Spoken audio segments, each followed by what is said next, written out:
একটা আইল্যান্ড, সামনে একটা আইল্যান্ড। আচ্ছা, বাংলা বলতে হিন্দি বলতে এখান থেকে গঙ্গাসাগর যেটা কত দূর? এটা 32 কিলোমিটার। 32 কিলোমিটার। খরচা কত করবে? 800 টাকা। 800 টাকা। আইল্যান্ড। আইল্যান্ড, এটা একটা আইল্যান্ড। আচ্ছা,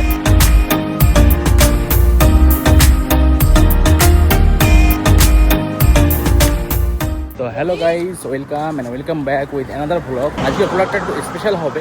আমি এসেছি সেই কাকদ্বীপে, আর কালকে আমি এখানে এসেছিলাম। আজকের ভিডিওতে আপনাদেরকে আমি দেখাবো গঙ্গাসাগর যেটা, সেখানে কিছুটা গিয়ে এক্সপ্লোর করে দেখাবো, আর আপনাদেরকে দেখাবো কী এখানে পাওয়া যায় আর কী আছে, আর যে এখানে যে বোট টাইপের আছে সেইগুলো আপনাদেরকে আমি দেখাবো। আপনারা জুড়ে থাকবেন আর লাস্ট পর্যন্ত দেখবেন, মজা আসবে, ভালো লাগবে দেখতে। তা এন্ড মিস করবেন না। টুপিগুলো কত? আমার মাথায় কোনগুলো হবে? এগুলো লাল না, এই অন্য কালার। কিসের এগুলো?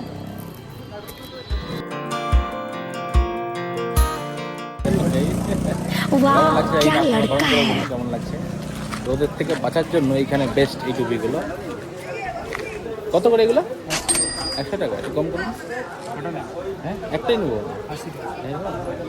80 টাকা বলছে গাইজ, আপনারা নিতে পারেন এখানে এসে। এখানে গেট আছে, ভেসাল গেট। এখান থেকে ভেসাল পাওয়া যায়, ভেসাল, তারপরে নৌকা টাইপের পাওয়া যায়। আপনারা যারা ভেসালে এক্সপিরিয়েন্স করতে যান তারা এই ভিডিওটা অবশ্যই দেখবেন। গঙ্গাসাগরে যেতে গেলে পরে আপনাকে কাকদ্বীপ থেকে সেই ভেসালে করে যেতে হবে, নৌকায় করে যেতে হবে বা বটবটিতে করে যেতে হবে। তা আমি যাচ্ছি গাইজ সেই ঘাটে, 8 নম্বর ঘাট। এটা তো টিকিট কাউন্টার, এখান থেকে টিকিট নিতে হবে। আজকে আমার সঙ্গে আছে এই ভাইটা, তাইকে আমি বললাম টিকিট নিচ্ছেন। এই আমি নিয়ে নিলাম টিকিট। ফার্স্ট টাইম এক্সপিরিয়েন্স করবো কোনো ভ্যাসালে, মানে যেটা ভ্যাসাল বলে সেটা আমিও জানি না কোনটাকে ভ্যাসাল বলে। টিকিট গাইজ এখানে দিতে হয়। আমরা টিকিটটা দিয়ে দিলাম, মানে ওইখানে জমা নাই। মানে গাইজ দেখুন, পুরো ভরে গেছে। এই যে ভ্যাসালটা, এই যে লঞ্চটা পুরো ভরে গেছে গাইজ। এর পরেরটাতে আমরা যাবো। এই যে ভ্যাসালটা গাইজ এখন ছেড়ে দিচ্ছে এখান থেকে, সেটাতে করে আমি যাবো গাইজ ওই পারে। এটা যাবে গঙ্গাসাগরে গাইজ। তা আপনারা যারা যেতে চান তাহলে এক্সপিরিয়েন্স করে নিন। আর আমার যেতে লাগলো সেটা হলো 10 টাকা লাগলো। আমরা যেহেতু আছি 3 জন, তো সেই কারণে আমার 30 টাকা লেগেছে গাইজ। তা আপনারাও খুবই কম খরচে আসতে পারেন। আমার সঙ্গে জয়েন করছে আজকে এই ভাইটা, আর আমার ওই ছোটো বোনটা ছেড়ে দিল ভ্যাসালটা। আর আমরা যেহেতু যাবো পরেরটায়, তা এখন আমাকে ওয়েট করতে হবে।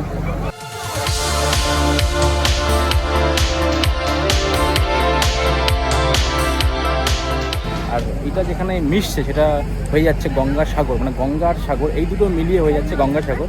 কারণ এই যে এরিয়াটা, এটা হলো কাকদ্বীপের এরিয়া। আর এই পার থেকে আমরা ওই পারে যাবো।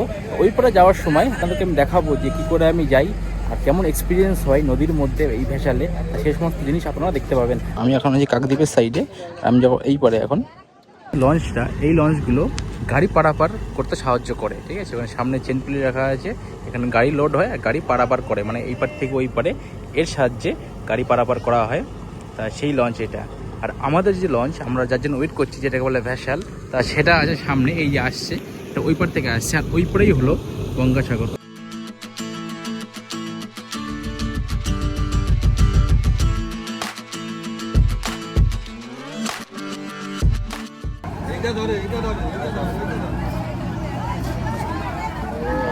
সামনে যে দড়িটা আছে সেটা এখানে লাগানো হবে। দড়িটা হলো, দড়িটা ওখানে করা হবে।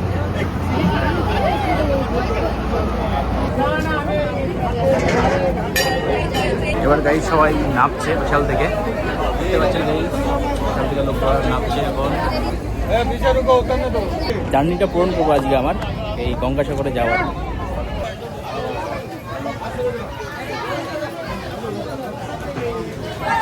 গাইস, আমি চলে এসেছি সেই ভেসালে।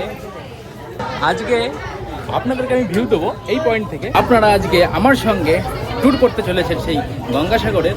আর এই পার থেকে ওই পারে আমরা যাচ্ছি এই ভেসালে করে। তা ভিডিওটা পুরো দেখবেন আর লাইক অবশ্যই করে দেবেন।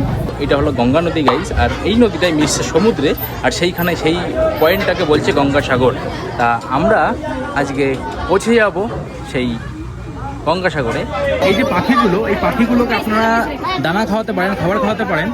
এই পাখিকে খাবার খাওয়ানোর জন্য আমরা কিছু দানা কিনে নেবো। এই কাকাটা আসছে। কত করে? 10 টাকা, 7 টাকা 50। আমি পাখিকে খাওয়ানোর জন্য দোকানে দানা নিলাম। তা গাইজ, এই দানাগুলো আমি সেই পাখিকে খাওয়াবো, আর এই দুটো মিলিয়ে আমার লাগলো 20 টাকা। আমি দেখবো যে পাখিরা আসে কিনা, সেটা আমি চেক করে নেবো গাইজ। তা এই গাইজ আমি ছড়িয়ে দেখবো পাখিরা আসে কিনা। এই যে আমি ছড়িয়ে দিলাম, এখানে আসছে, ছড়িয়ে দিচ্ছি, আসে কিনা আমি দেখবো।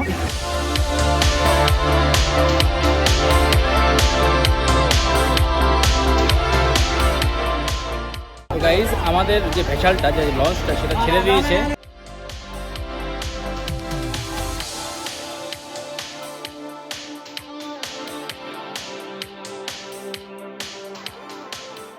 সামনে একটা জায়গা আছে, সেখানে মিষ্টি জল নোনা জল আলাদা আলাদা।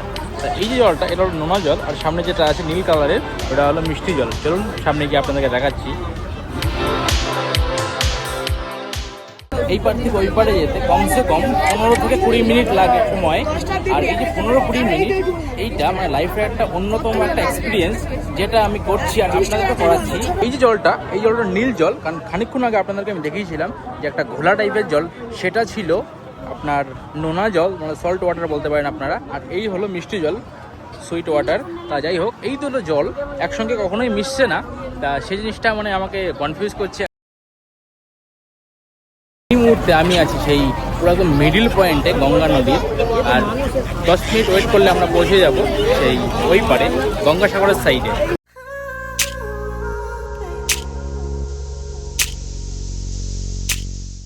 গাইজ আপনারা ভাবছেন যে পাখিগুলো উঠছে কেন? পাখিটা উঠছে এই কারণে যে এদেরকে খাবার দেওয়া হচ্ছে এখান থেকে। দেখুন এখান থেকে খাবার দেওয়া হচ্ছে, সেই কারণে পাখিগুলো উঠছে। আমিও দিয়েছিলাম খাবার, আপনারা দেখেছেন। এখানে বড় বড় খাম্বাগুলো আছে কারেন্টের, যে ইলেকট্রিসিটি ওই পারে প্রোভাইড করা হচ্ছে, কারণ যে আইল্যান্ডটা, ওখানে সব কিছু দরকার। गाइस देखो तेलुगु भाषा बोलते हैं। आप लोग का घर कहाँ पे है? घर महाराष्ट्र में। अच्छा, यहाँ पे आपको रहते हैं? ओह, दर्शन करने आया। अच्छा संभाजीनगर। अच्छा মুম্বাই में। গাইজ এনারা দর্শন করতে এসেছেন। এখানে একটা ভগবানের মন্দির আছে বড়, সেখানে এনারা দর্শন করতে এসেছেন।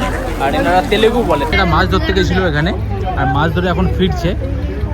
এবং সমুদ্রে মাছ ধরতে গেছিল এরা। এই যে ছোট ছোট নৌকাগুলো, এটা মাছওয়ারা মাছ ধরে, মাছ ধরে এখন রিটার্ন হচ্ছে।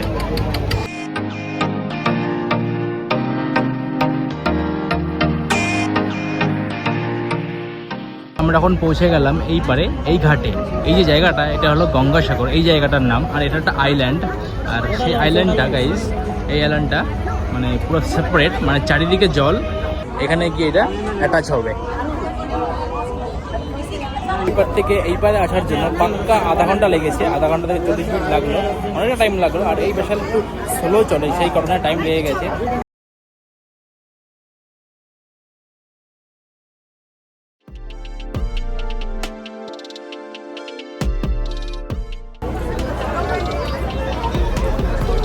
এই ভেসেল থেকে, এই লঞ্চ থেকে নেমে পড়েছি।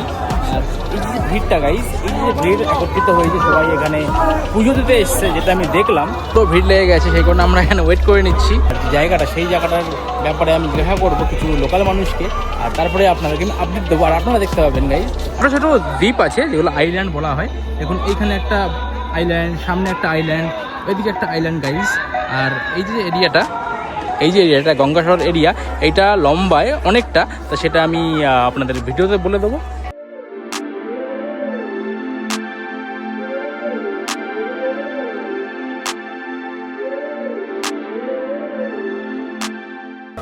তো গাইজ এই হলো সেই গেট, আর এখান থেকে আপনারা বেরাতে পারবেন। লঞ্চ থেকে বেরিয়ে আমরা চলে আসলাম এই পারে এখন। আর এখানে সামনে যে পোস্টারটা ছিল বড় করে নাম, সেটা হলো গঙ্গাসাগর। ল্যান্ডের সঙ্গে কোনো কানেক্ট নেই এই এরিয়াটা। তা এটা একটা আইল্যান্ড, তা আপনারা বলতে পারেন একটা বদ্বীপ। তবে আমার সঙ্গে যে ভাইটা আছে, ওইটা লোকাল, মানে এখানকারই লোকাল, মানে ওই পারে থাকে। আর তাকে আমি নিয়ে এসেছি এই কারণে যে কোনো জায়গায় যাব তো আমাকে হেল্প করবে, গাইড করবে। ঘাট থেকে উঠে আমি এই যে রাস্তাটা, এই রাস্তা ধরে আমি কিছুটা পথ হেঁটে এসেছি। অনেক গাড়ি আছে এখানে, আর এই সব গাড়িগুলো নিয়ে আপনারা যেতে পারেন সেই মন্দিরে। এখান থেকে মন্দিরটা অনেক দূর, গঙ্গাসাগরে। আচ্ছা, বাংলা বলতে হয়, হিন্দি বলতে হয়? তুমি যেটা বলবে। আচ্ছা আচ্ছা, বলছি যে এখান থেকে গঙ্গাসাগর যেটা, এটা কত দূর? এটা 32 কিলোমিটার। 25 কিলোমিটার। খরচা কত পড়বে? 800 টাকা। 800 টাকা। মানে এই গাড়িতে তো? আচ্ছা, আর আপ ডাউন মানে একই 800 টাকা। আপ ডাউন টোটাল 800 টাকা, 1600 টাকা। আচ্ছা আচ্ছা, এক তরফ থেকে 800 টাকা, এক তরফ হ্যাঁ থেকে 800 টাকা। আচ্ছা, মানে একবার রিজার্ভ করে নিতে হবে 800 1600 সে টাকা। থাকলে ওখানে গাড়ি 2 ঘন্টা, তারপরে এখানে এলে 2 ঘন্টা থাকুক, 3 ঘন্টা স্টে করবে, থাকবে। আচ্ছা এখানে ছাড়ার পরে পয়সা নেই। আচ্ছা আচ্ছা। আর ওখানে মানে দেখার জায়গা কি আছে? মন্দির আছে, মন্দির আছে। আচ্ছা আচ্ছা। আর কি আছে দেখার ওখানে? ওখানে আর যেগুলো আছে ওগুলো অনেকটা দূরে, ওগুলোর জন্য আমাদের চার্জ আছে। তোমার হচ্ছে নাগমুখ দেবতার মন্দির আছে, ওখানে মনসা দেবীর মন্দির আছে, লাইট হাউস আছে। আচ্ছা আচ্ছা। আর এই যে রাস্তাটা, এই রাস্তাটা কি সোজা যাচ্ছে সেখানে? মানে একটাই রাস্তা গেছে। আর এটা কি একটা বদ্বীপ, তাই তো? মানে আইল্যান্ড, আইল্যান্ড, এটা একটা আইল্যান্ড। আচ্ছা গাইজ, এটা শুনতে পারলেন, এটা একটা island, is the island guys.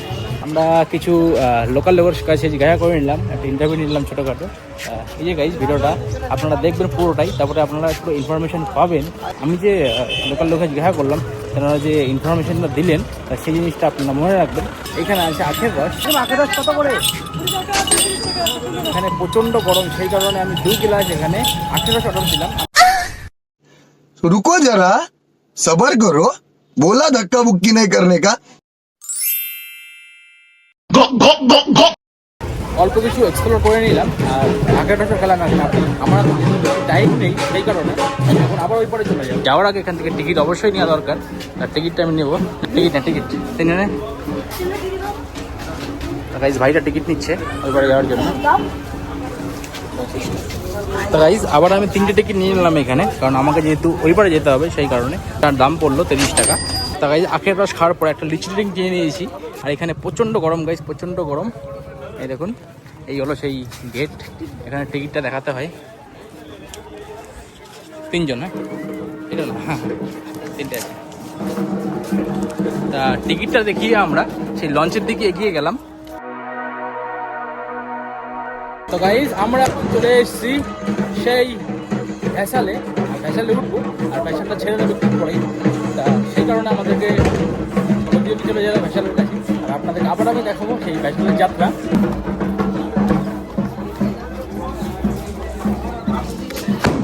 সামনে একটা জায়গা আছে ওঠার জন্য, সেখানে আমরা চলে যাবো আবার।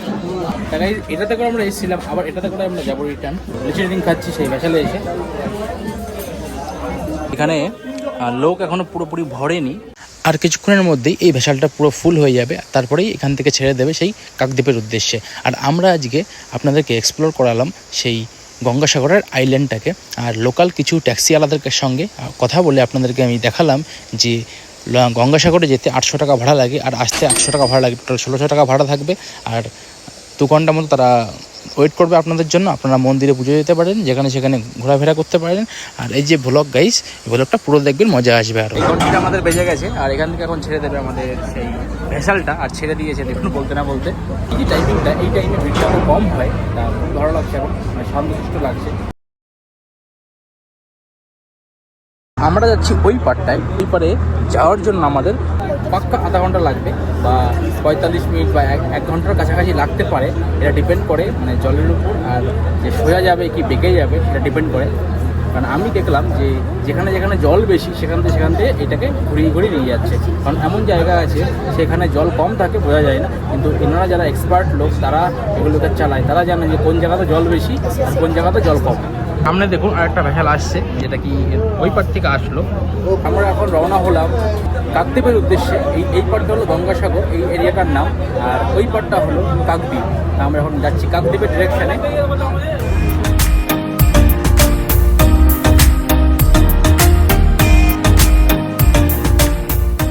এখানে দেখতে পাচ্ছেন যে জলগুলো, সেটা অন্যরকম জল। যে সামনের জলটা হলো মিষ্টি জল, এখানে যেটা ছিল সেটা ছিল যে নোনতা জল, মানে লবণ জল, সল্ট ওয়াটার। তা এই যে এরিয়াটা দেখুন পুরো পরিষ্কার। আর সামনে আবার আমরা যাব, সেখানে গিয়ে দেখবো আবার ঘোলা জল। তা এই যে জলটা মানে একে অপরের সঙ্গে মেশে না, আলাদা থাকে ওর সময়। আমরা যাবো এই ডিরেকশনে, আর এই যে ডিরেকশনটা, এই ডিরেকশনে গেলে পরে বাংলাদেশ মানে সুন্দরবন পড়বে। আর সুন্দরবনের যে 40% সেটা ইন্ডিয়ার সঙ্গে শেয়ার হয়, আর 60% যেটা সেটা হলো বাংলাদেশে পড়ে। তা এই ডিরেকশনে গেলে পরে আমরা পেয়ে যাবো বাংলাদেশ সুন্দরবন। এই যে জিনিসটা আপনারা দেখতে পাচ্ছেন, এইটা হলো ওয়াটার লেভেল চেক করে, মানে ঘাট থেকে ওয়াটার লেভেল এখানে চেক করে। আর যে মাথায় দেখুন লেগে রয়েছে লাইট মতো, এই লাইটটা রাত্রেবেলা জ্বলে, এটা সিগন্যাল আর কি একটা, যে কতটা জলের লেভেল বাড়লো এটা ওদের হিসাবে এটা ঠিক চেক করে নেবে। তো গাইস 45 মিনিট জার্নির পর আমরা পৌঁছে যাচ্ছি সেই ঘাটে, মানে ওই পার থেকে এই পারে, মানে কাকদ্বীপের যে ঘাটটা 8 নম্বর ঘাট, সেই 8 নম্বর ঘাটে আমরা পৌঁছে গেলাম এই মুহূর্তে।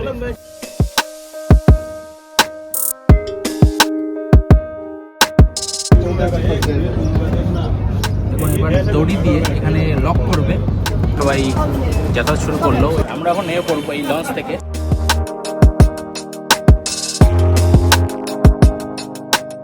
তো গাইজ এই ছিল আজকে আমাদের সেই লঞ্চে সফর, লঞ্চের সেই জার্নিটা।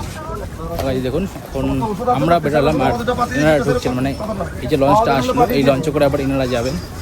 তো আমরা এখন বেরিয়ে পড়লাম সেই ঘাট থেকে। আপনারা যারা এখানে প্রথমবার আসছেন তারা জানেন না যে টিকিটটা কোথায় পাওয়া যায়। সামনে টিকিট পাওয়া যায়, এখানে টিকিট কাউন্টার দেখতে পাচ্ছেন এই জায়গাটা, এখানে আপনারা টিকিট নিতে পারেন। আমরা আমাদের সেই বাড়ির দিকে ফিরে যাব। আর আজকে যে ব্লগটা গাইস, এটা আপনাদেরকে আমি দেখিয়েছি যে গঙ্গাসাগরের যে আইল্যান্ডটা সেখানে গিয়ে কেমন এক্সপিরিয়েন্স, আর যে লঞ্চগুলো আছে সেগুলোতে কতটা টাইম লাগে, আর গঙ্গাসাগর যেতে কতটা টাইম লাগে সেটাও আপনাদেরকে এই ভিডিওতে আমি লোকাল লোকের কাছ থেকে জেনে আপনাদেরকে আমি এই ভিডিওতে আপডেট দিয়েছি। ঘাট থেকে বেরিয়ে একটা থামস আপ নিয়ে নিয়েছি, মানে প্রচণ্ড গরমে এখানে টেম্পারেচার দেখতে পাচ্ছেন আপনারা, সেই কারণে এই টুপিটাও কিনেছিলাম। আর এই যে এরিয়া গাইস, এই এরিয়াতে যে রোদের টেম্পারেচার সেটা অন্যরকম আর প্রচণ্ড গরম। আর এখানে একটা বাইরের কাছে জিজ্ঞাসা করলাম যে এখানে মানে শীতকাল বলে যে সিজনটা, সেই শীতকালের সিজনটা এখানে নেই, কারণ সমুদ্র আর নদীর যে মিশ্রণ সেই মিশ্রণে একটা গরমের ভাব তৈরি করে, সেই কারণে এখানে গরম ভাবটা থাকে সবসময়তে। যখন ঝড় বৃষ্টি হয় এইসব এরিয়াতে প্রচণ্ড ঝড় বৃষ্টি হয়, যে বড় বড় সুনামিগুলো আর যে তুফানগুলো আসে সেই এখান থেকে আসে। আর গাইজ এটা হলো বঙ্গোপসাগর, মানে বে অফ বেঙ্গল আপনারা বলতে পারেন। তা গাইজ আজকের ভ্লগটা আমি এখানেই শেষ করব, আর পরের ভ্লগটা আসবে গাইজ আমার যে নেক্সট জার্নি, এখান থেকে যে জার্নিটা সেটা আপনাদেরকে আমি দেখাবো। এই যে সামনে এখানে আছে গঙ্গা নদী, দেখুন আমরা ওই পাশ দিয়ে হেঁটে যাচ্ছি। আর আজকের ব্লগটা আমি এখানেই শেষ করছি। Thank you so much for watching, support and love. See you in next blog.